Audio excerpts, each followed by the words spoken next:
त्याच वेळेला दादांना मी सांगितलं की दादा मी तुम्हाला धर्मसंकटात टाकणार नाही. आपल्या पक्षाच्या जागा कमी आल्यात, आपल्या पक्षाला कदाचित एकच मंत्रिपद मिळेल, तर ते मिळेल तर ते प्रफुल्ल पटेलांना तुम्ही द्या, माझा विचार करू नका असं मी दादांना सांगितलं.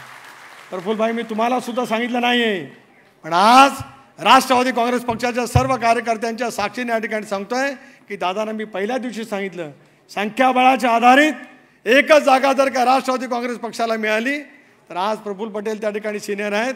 आपण जी भूमिका घेतली या भूमिकेमध्ये त्या घडामोडीमध्ये सर्वांचाच रोल महत्त्वाचा आहे, पण त्याच्यात राष्ट्रीय पातळीवरचा महत्त्वाचा रोल प्रफुल्लभाई तुम्ही बजावलेला आहात याची जाणीव असलेला आम्ही सगळेजण आहोत. कोणाच्याही मनामध्ये काय नको. काल दुपारी वाहिन्यांनी बातम्या चालवल्या की प्रफुल्लभाईंच्या दांनी माझ्यात वाद, आम्ही सगळेजण जेवायला बसलो आणि बातमी आली आणि आम्ही सगळेजण बघतो त्या ठिकाणी की यांच्या दांनी माझ्यात वाद. मी भुजबळ साहेबांना दाखवली. भुजबळ साहेब तसे मिश्किल आहेत फार, म्हणजे आहेतच नेहमी. ती बातमी त्यांना दाखवली, धनंजय मुंडे पण होतेच बाजूला. ती दाखवल्याच्या नंतर त्यांच्या शैलीत काय बोलायचं तिथे बोलले, कारण ती भुजबळ शैली आहे. ते आता आपण नंतर इथं बघणार आहोत, कारण त्यांची शैली अशी असते अशी असते. त्यांचं भाषण ऐकण्यापेक्षा बघण्यासाठी येणाऱ्यांची संख्या आणि अशी पण असते अशी असते.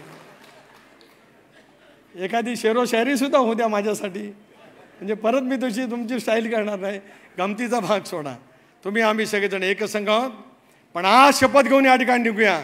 राष्ट्रवादी काँग्रेस पक्षाचा चांद्यापासून बांध्यापर्यंत आलेला प्रत्येक कार्यकर्ता या पद्धतीने पुढचे 4 महिने त्या ठिकाणी काम करेल. एकच लक्ष विधानसभा क्षेत्र हे घेऊनच आपल्याला पुढची वाटचाल त्या ठिकाणी करायचं आहे. होय आम्हाला सप्रमाण दाखवायचं आहे, स्ट्रायकिंग रेट त्या ठिकाणी दाखवायचा आहे. ऑक्टोबर महिन्यामध्ये महाराष्ट्राच्या विधानसभेचे निवडणुकीचे निकाल ज्याला जाहीर होतील, राष्ट्रवादी काँग्रेस पक्षाने सर्वाधिक चांगल्या जागा त्या ठिकाणी मिळवलेल्या आहेत. हे चित्र महाराष्ट्रामध्ये अजितदादांच्या नेतृत्वाखाली आपल्याला प्रस्थापित करायचं आहे. या जिद्दीने पुढची वाटचाल करण्यासाठी आपण सर्वांनी म्हणून त्या ठिकाणी काम करावं. मी फक्त प्रफुल्लभाई सही करण्यापुरता लोकसभेच्या अधिवेशनाला येणार आहे. माझा कार्यक्रम मी उद्या ठरवणार आहे. दादा आयुष्यभर मंत्रालयात खूप काम तुम्ही करत आलात. 19 सालापासून सरकार जाईपर्यंत पहिली 2.5 वर्ष तुम्हीच मंत्रालयात चालवलं.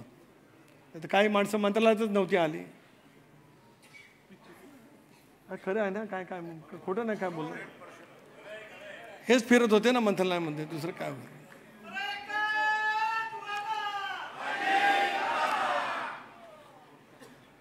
कार्यकर्त्यांची सुद्धा अपेक्षा आहे, कारण दादा मंत्रालयात गेले की त्यांच्या भोवताली गरडा आहेस, पण दादा कार्यकर्त्यांच्यात गेल्याच्या नंतर सुद्धा त्याच्यापेक्षा जास्ती गरडा तिथे पण आहेस.